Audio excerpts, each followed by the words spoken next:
Live from New Delhi, you're watching DD India Live, India's voice to the world. I'm Preeti Kaur. Coming up in the next 30 minutes.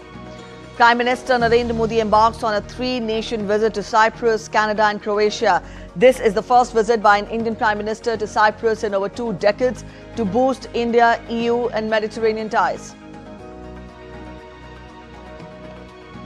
President Trump warns Iran of unprecedented response to any US attack as Israel and Iran launch fresh strikes at each other.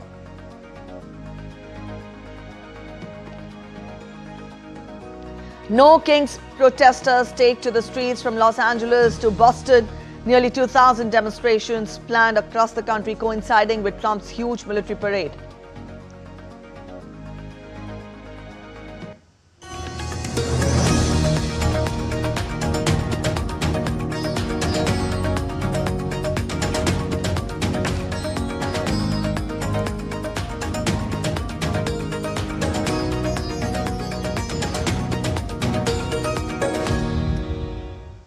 Prime Minister Narendra Modi has embarked on a three-nation visit to Cyprus, Canada and Croatia. The Prime Minister's 5-day visit will begin with Cyprus, marking the first visit by an Indian Prime Minister to the island nation in over 2 decades. In his departure statement, Prime Minister Modi said that the three-nation tour is an opportunity to thank partner countries for their steadfast support to India in the fight against cross-border terrorism and to galvanize global understanding on tackling terrorism in all its forms and manifestations.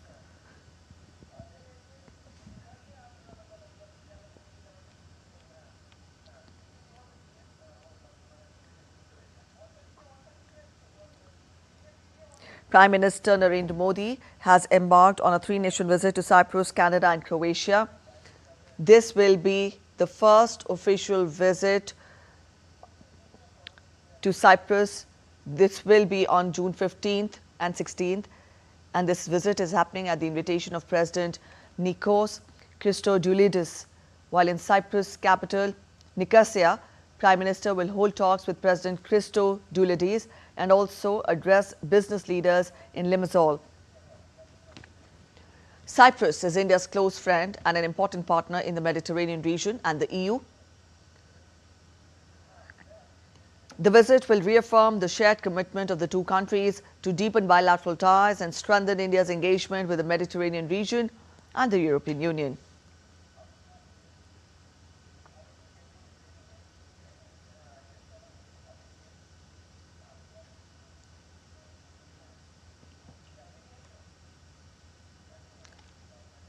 From Cyprus, the Prime Minister will travel to Kananaskis in Canada to attend the G7 summit at the invitation of Prime Minister Mark Carney. This would be Prime Minister's 6th consecutive participation at the G7 summit. At the summit, Prime Minister will exchange views with leaders of G7 countries, other invited outreach countries and heads of international organizations on crucial global issues, including energy security, technology and innovation, particularly the AI energy nexus and the quantum-related issues. Prime Minister will also hold several bilateral meetings on the sidelines of the summit.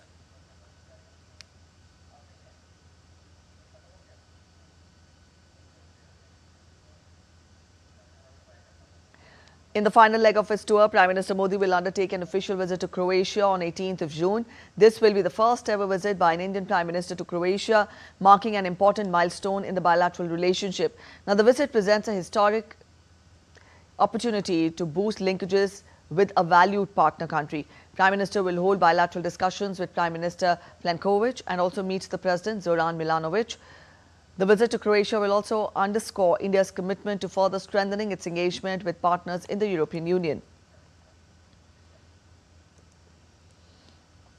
The first visit of an Indian Prime Minister to Cyprus in over 2 decades aims to reaffirm the shared commitment of both the nations to deepen the bilateral ties and also strengthen India's engagement with the Mediterranean region and the European Union.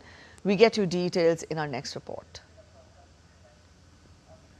As part of India's deepening engagement with Europe, Prime Minister Narendra Modi will pay an official visit to Cyprus from June 15th to 16th. This will be the first leg of his three-nation visit. Later, he will travel to Canada for the G7 summit and Croatia Prime Minister Modi's visit to Cyprus is the first by an Indian PM in over 2 decades. In capital Nicosia, Prime Minister Modi will hold talks with President Nikos Christodoulidis and also address business leaders in Limassol.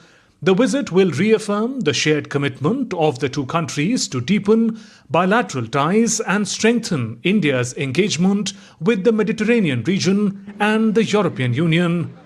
India and Cyprus established diplomatic ties in 1962. Bilateral relations between both the countries have been traditionally very close and friendly. India had supported the freedom struggle of Cyprus. Cyprus supported India on crucial issues, including India's election to UNSC and India-US Civil Nuclear Agreement, the NSG, and IAEA. Prime Minister Modi's visit aligns with India's efforts to deepen ties with European Union, particularly as Cyprus is set to assume the rotating presidency of the EU Council in the first half of 2026. Cyprus and Croatia are also seen as potential partners in the India-Middle East-Europe Economic Corridor, a major infrastructure initiative launched during India's G20 summit, which aims to enhance connectivity between India, the Middle East and Europe. Prime Minister Narendra Modi's visit to Cyprus comes at a sensitive time. This is his first foreign visit after Operation Sindoor. Cyprus was one of the first countries to condemn the Pahalgam terror attack.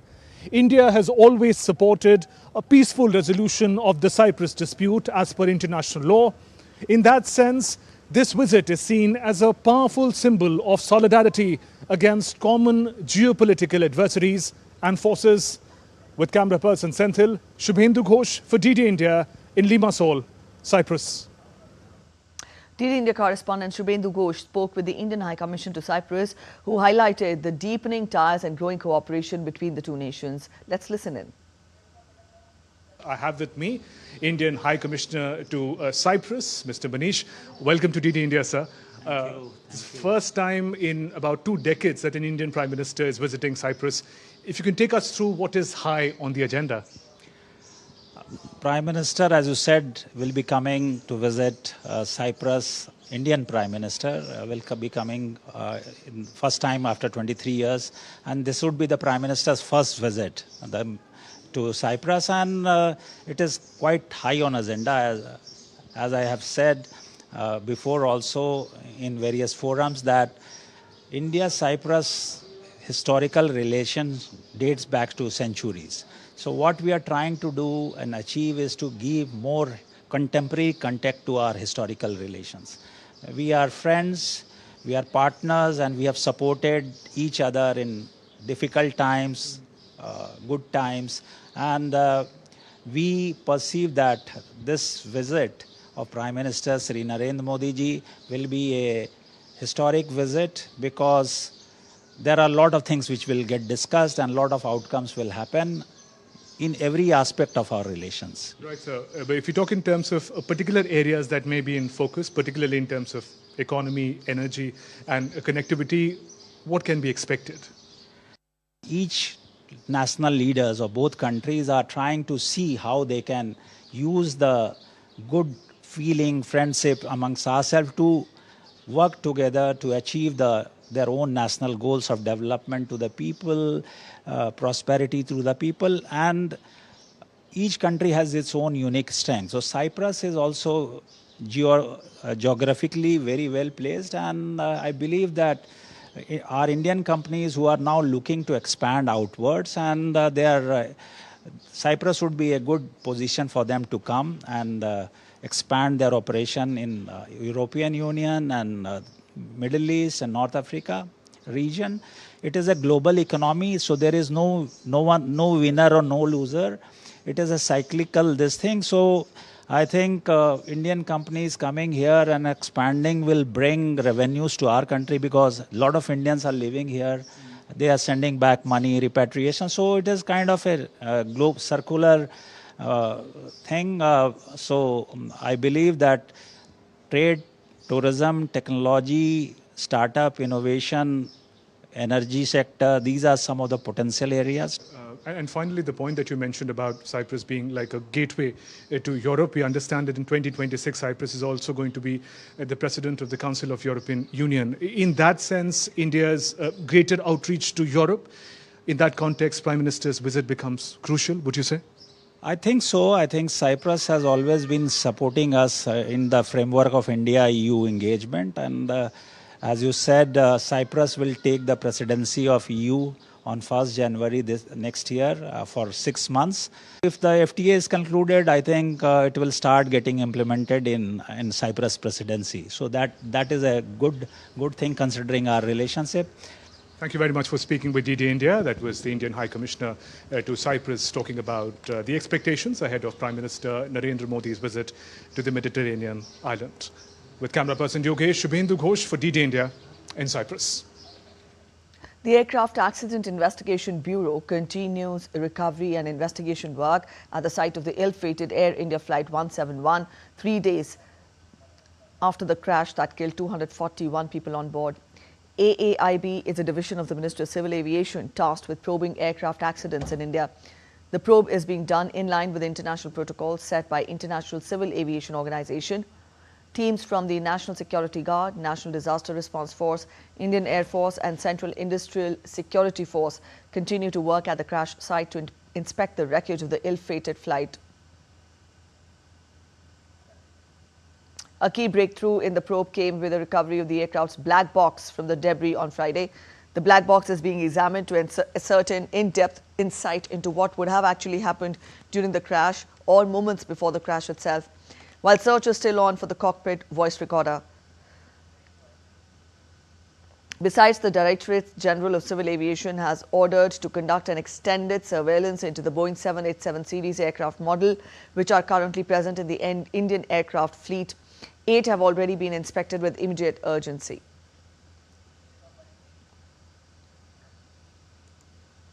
Meanwhile, a high-level multidisciplinary committee has also been constituted for examining the causes leading to the crash. The committee is examining the existing standard operating procedures and guidelines issued to prevent and handle such occurrences and also suggest comprehensive guidelines for dealing with such instances in the future. The committee is not a substitute to other inquiries being conducted by relevant organizations, but will focus on formulating SOPs for preventing and handling such occurrences in the future.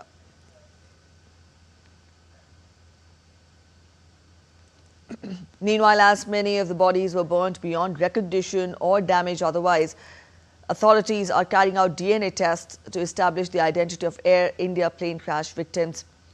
So far, DNA tests have confirmed the identity of 31 victims, of which bodies of 12 victims have been handed over to their families. State Forensic Science Laboratory Unit team and National Forensic Sciences University team are working round the clock to match more DNA samples.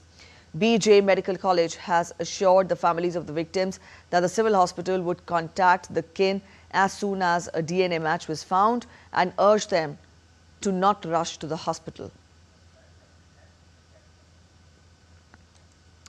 In another unfortunate crash in India's northern state of Uttarakhand, a helicopter went down in the early hours of Sunday near Gaurikund, resulting in the death of all the 7 passengers, including the pilot and a child.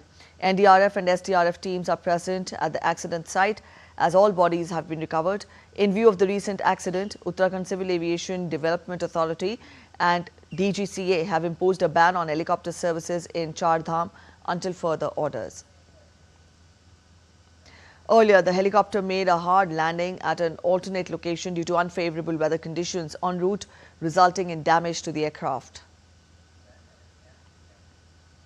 Uttarakhand Chief Minister Pushkar Singh Dhami held an emergency meeting with senior officials following the helicopter crash in Rudraprayag district via video conference. Earlier in a tweet, Chief Minister Dhami expressed sadness over the crash and assured that rescue teams, including the SDRF and local administration, were actively engaged in relief and rescue operations. He has directed the implementation of the strict standard operating procedures for helicopter services in the state. As per the SOP, thorough inspection of helicopters' technical condition before operation and accurate weather forecasting before flights has to be done. A high-level committee will probe past and recent helicopter accidents, identifying causes, guilty parties and recommending strict action.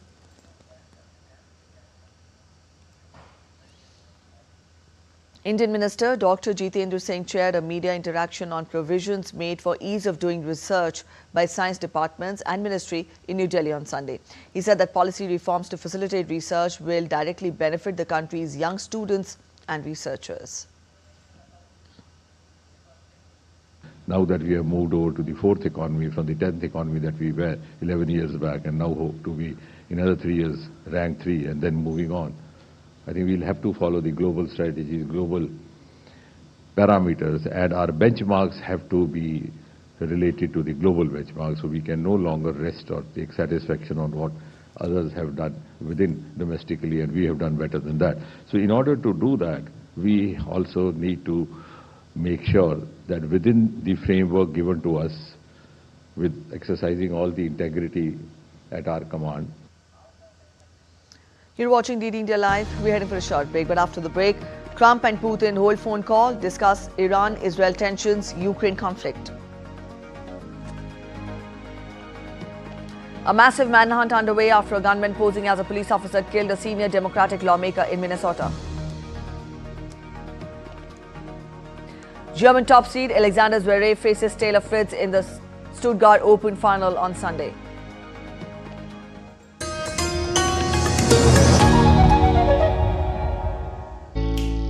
Jharkhand will mesmerize you with majestic nature, rich heritage and colorful culture. Johar. अरे it fits perfectly. Thank you. Full workout हो गया. Ready?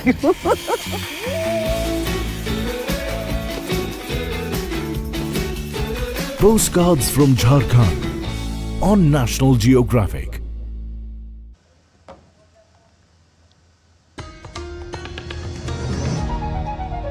Welcome back after the break. You're watching DD India Live. Tensions between Israel and Iran have escalated further, with both sides launching fresh attacks on each other overnight into Sunday. In its latest strikes, Israel hit Shahran oil depot in Tehran on Sunday.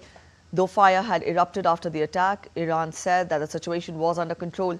An IRGC facility in Tehran also showed visible damage in a satellite image taken on June 14th, and an unspecified facility in Piran appeared mostly destroyed. While Israel's military intercepted 7 drones launched towards its territory by Iran as air raid sirens sounded in the country's north, at least 4 people were killed and over 100 injured in the Israeli coastal city of Bat Yam. A spokesperson for the emergency services said that a missile hit an 8-storied building there, and also many people were rescued.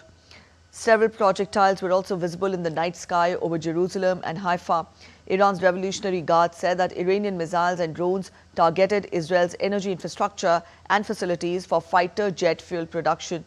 Iran's foreign minister said that Iran does not want conflict with Israel to expand, but will defend itself. Meanwhile, Yemen's Houthi rebels said on Sunday that they had launched several missiles at Israel in coordination with Iran. The group, which holds vast swaths of territory in Yemen, including the capital Sana'a, had said that it had targeted the area at different times over the past 24 hours with a number of Palestinian 2 hypersonic ballistic missiles. The Yemeni rebels began launching missiles and drones at Israel and Israeli-linked targets after the start of the Gaza conflict in October 2023. US President Donald Trump has warned Iran against striking United States, saying that if Iran attacks US in any way, it would face the might of the US military at levels never seen before. In a post on his Truth Social platform, Trump underlined that the US had nothing to do with an attack on Iran overnight and claimed that he can easily get a deal done between Iran and Israel and end the conflict. In another update, US President Donald Trump and Russian President Vladimir Putin held a phone call and discussed escalating tensions in West Asia and the ongoing Russia-Ukraine conflict. Both the leaders agreed on the need to end the Israel-Iran conflict and signaled openness to resuming negotiations on Iran's nuclear program. with Trump stating that U.S. negotiators were ready to re-engage with their Iranian counterparts. U.S. President Donald Trump hosted the largest U.S. military parade in decades, coinciding with his 79th birthday on Saturday. Trump hailed the United States as the hottest country in the world. Nearly 7,000 troops, along with 150 vehicles, over 25 M1 Abrams tanks, 28 Stryker armored vehicles, 4 Paladin self-propelled artillery vehicles, and also artillery pieces, including the M777 and M119, display on streets of Washington, D.C. The Army said it cost up to $45 million. The parade traced the history of the Army from its founding during the Revolutionary War through modern day. The last such parade in the United States was at the end of the 1991 Gulf War. The display of military might comes as Trump asserts his power domestically and on the international stage. In his address to the parade, Trump said a warning to Washington's adversaries of total and complete defeat. The U.S. Army has driven bayonets into the heart of sinister empires, crushed the ambitions of evil tyrants. Beneath the threads of American tanks, it's done so well, it's done so much, and sent the devil himself flying into full retreat. Time and again, America's enemies have learned that if you threaten the American people, our soldiers are coming for you. Your defeat will be certain, your demise will be final, and your downfall will be total and complete. Trump's parade on an overcast night in Washington came after hundreds of thousands of No Kings demonstrators thronged the streets in cities including New York, Philadelphia, and Houston, and also Atlanta. Police in Los Angeles used tear gas and mounted officers to clear protesters who had gathered in front of the federal building in downtown. All of it followed a week of tension in Los Angeles, where protests over federal immigration raids resulted in Trump calling in National Guard troops and U.S. Marines to help keep the peace following clashes sparked by immigration raids. Violence shattered the calm elsewhere too, with a shooting at the demonstration in the western U.S. city of Salt Lake City, leaving at least one person critically injured. Organizers said that they were protesting against Trump's dictatorial overreach, and in particular what they described as the strongman symbolism of the parade. In Minnesota, a massive manhunt is underway after a gunman posing as a police officer killed a senior Democratic state assemblywoman and her husband. The suspect, identified as 57-year-old Vance Luther Bolter, fled on foot after firing at police at the Brooklyn Park home of slain former Minnesota House Speaker Melissa Hortman and her husband Mark. Law enforcement officials said that the suspect abandoned a vehicle that looked like a police SUV, in which officers found a manifesto and a target list of other politicians and institutions. Besides, in a related attack 15 kilometers away, the attacker also shot several times another Democrat, 60-year-old John Hoffman, and his wife. The lawmaker is out of surgery and is stable. In sports, German top seed Alexander Zverev will clash with Taylor Fritz in the Stuttgart Open final in Germany on Sunday.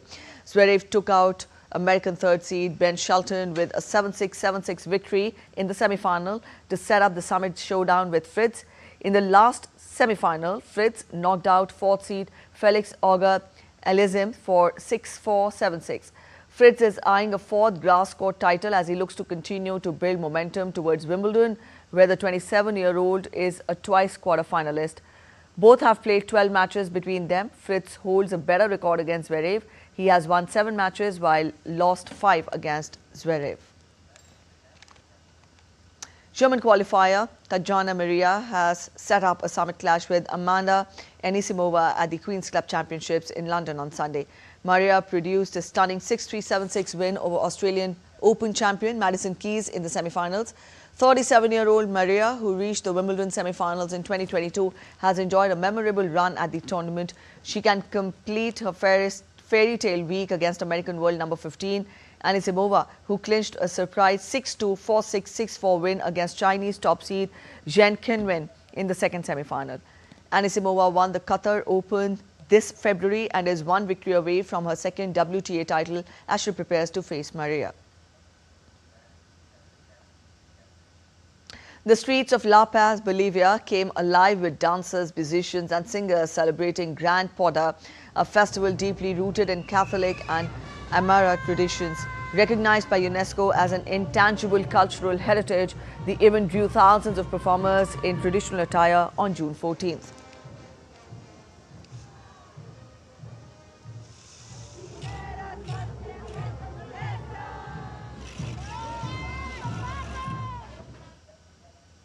That's it in this edition of DD India Live, but let us know your thoughts on the news of the day. For those of you on the go, you can get all the latest news and updates from India and across the world on the DD India mobile app. And this app is available on both Android and iOS platforms, and you can download the respective QR codes. We'll be back with more news as it breaks here on DD India. I'm Preeti Kaur signing off, and from all of us at in Delhi, thanks for watching DD India Live.